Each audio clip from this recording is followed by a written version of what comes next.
Assalamualaikum warahmatullahi wabarakatuh. Baiklah, saya Gela Angelita dari HTN 4A akan menjawab pertanyaan-pertanyaan sosiologi hukum, yaitu pertanyaan UTS yang telah Bapak berikan. Pertanyaan yang pertama yaitu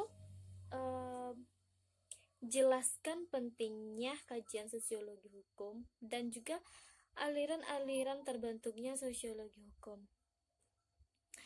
Sosiologi hukum merupakan cabang dari ilmu pengetahuan yang mempelajari hukum dalam konteks sosial. Sosiologi hukum melihat hubungannya dengan masyarakat dan hukum. Pentingnya kita mempelajari sosiologi hukum itu adalah dengan adanya sosiologi hukum, kita bisa melihat permasalahan-permasalahan yang terjadi di dalam masyarakat serta penerapan hukum yang ada di dalam masyarakat tersebut. Kemudian kita bisa melihat permasalahan tersebut, bagaimana cara pemecahan permasalahan yang ada di dalam masyarakat tersebut. Kemudian kita bentuk suatu undang-undang atau hukum untuk mengatur atau menyelesaikan permasalahan yang ada di dalam masyarakat. Jadi intinya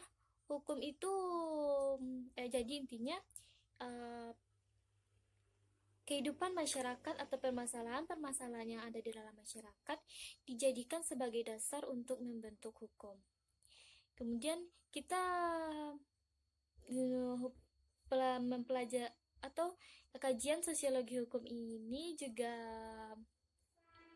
berguna untuk melihat bagaimana penerapannya di negara Indonesia dan di dalam kehidupan masyarakat, apakah efektif atau tidaknya undang-undang atau hukum yang diakui oleh masyarakat tersebut atau bagaimananya.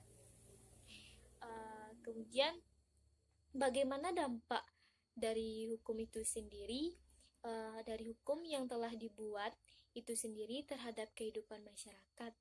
Apakah hukum itu sesuai atau tidak, atau hukum itu dijalankan dengan baik oleh masyarakat. Jika hukum yang telah dibuat itu tidak sesuai dengan kehidupan masyarakat, maka perlu diadakan evaluasi terhadap hukum yang telah dibuat tersebut. Maka sosiologi hukum di dalam hal yang telah saya sampaikan tadi mempunyai peran penting dalam sebuah pembentukan hukum. Mungkin sekian mengenai pentingnya kajian sosiologi hukum. Kemudian aliran-aliran terbentuknya sosiologi hukum. Yang pertama adalah aliran formalitas, aliran utility, aliran sejarah dan kebudayaan, aliran realisme hukum, dan juga aliran sociological jurisprudensi. Sebelumnya, baiklah, saya akan menjelaskan satu persatu. Yang pertama, mazhab atau aliran. Yang pertama, mazhab formalitas, yang mana dikemukakan oleh John Austin. Dia menyatakan bahwa hukum itu merupakan perintah dari pemegang kekuasaan tertinggi atau dari mereka yang memiliki atau dari mereka yang memegang atau memiliki kedaulatan. Dia juga mengatakan bahwa suatu sistem hukum seperti ini adalah suatu hukum yang bersifat logis, tetap, dan bersifat tertutup. Dia mengatakan, jadi hukum yang dikatakannya itu adalah hukum itu tidak melihat aspek keadilan dan tidak berdasarkan kepada nilai-nilai baik yang atau buruknya, tetapi melainkan hukum itu berdasarkan pada kekuasaan dari penguasa, yang mana intinya adalah hukum itu dibuat oleh penguasa yang akan diberikan kepada orang-orang yang akan diperintahkannya untuk menjalankan hukum tersebut. Hukum itu dibuat oleh penguasa terhadap rakyatnya atau orang-orang. Kemudian aliran sejarah atau kebudayaan, atau bisa disebut juga mazhab sejarah atau kebudayaan, yang mana dikemukakan oleh Carl von Savigny, ia menyatakan bahwa hukum itu tidak dibentuk, melainkan hukum itu tumbuh dan berkembang di dalam kehidupan masyarakat, atau hukum itu tumbuh dan berkembang bersama dengan kehidupan masyarakat. Yang mana menurut beliau ini adalah hukum itu berasal dari adat istiadat atau kebiasaan dan juga kepercayaan, bukan berdasarkan kepada pembentukan undang-undang. Jadi kebiasaan atau segala hal yang telah dijadikan aturan atau kebiasaan yang sudah dijalani, yang telah menjadi kebiasaan oleh masyarakat tersebut, menjadi suatu hukum yang sudah dipatuhi dan telah ditaati oleh masyarakat tersebut sebagai suatu hukum. Dan juga begitu pula dengan agama.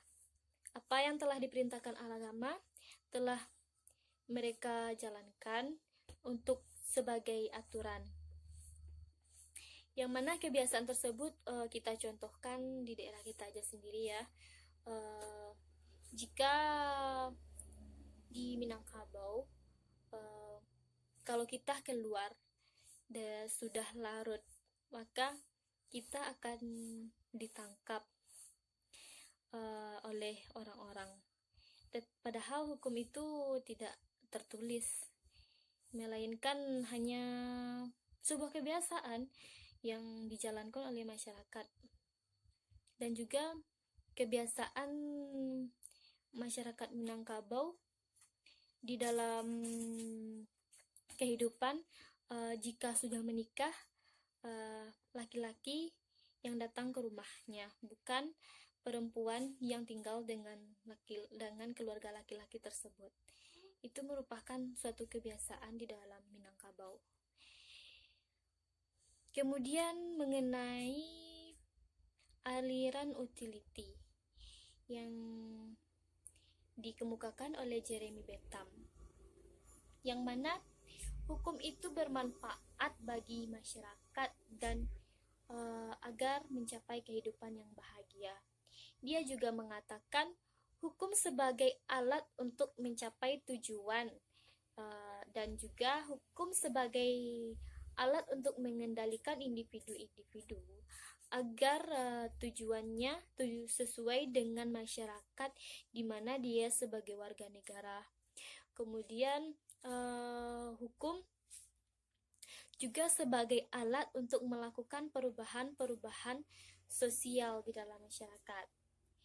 Kemudian aliran sosiologikal jurisprudensi, yang mana menurut Eugen adalah hukum yang dibentuk itu harus berdasarkan pada hukum yang telah berlaku di dalam kehidupan masyarakat atau living law, yang mana hukum positif yang dibuat oleh pemerintah itu harus selaras dengan hukum yang telah berlaku di dalam masyarakat, sehingga masyarakat itu bisa menjalankannya.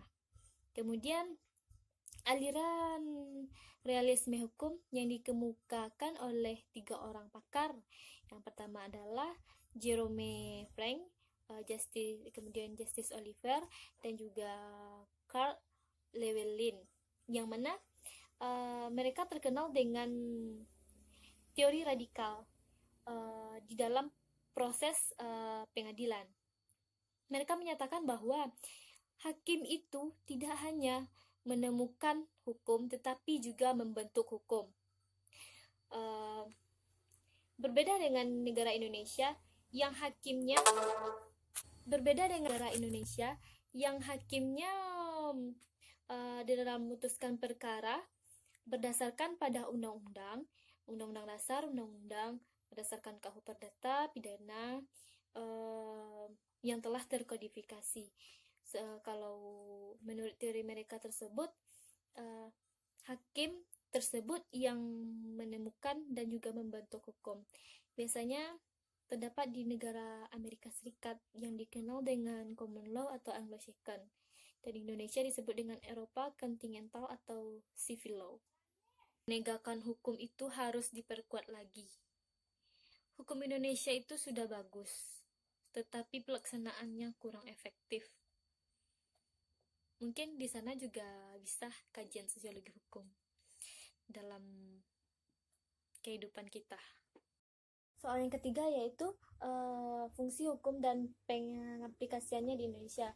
Yang pertama, fungsi hukum sebagai sarana rekayasa sosial yang disebut dengan engineering atau social engineering, yang mana dikemukakan oleh Pound, yang menyatakan bahwa hukum itu pengubah masyarakat, di mana hukum itu berada di depan dan bisa merubah masyarakat atau pola-pola kehidupan dari masyarakat, sehingga hal ini bertentangan dengan Indonesia yang menganut sistem Eropa Continental atau civil law, yang mana hukum pada awalnya yaitu hukum berada di belakang,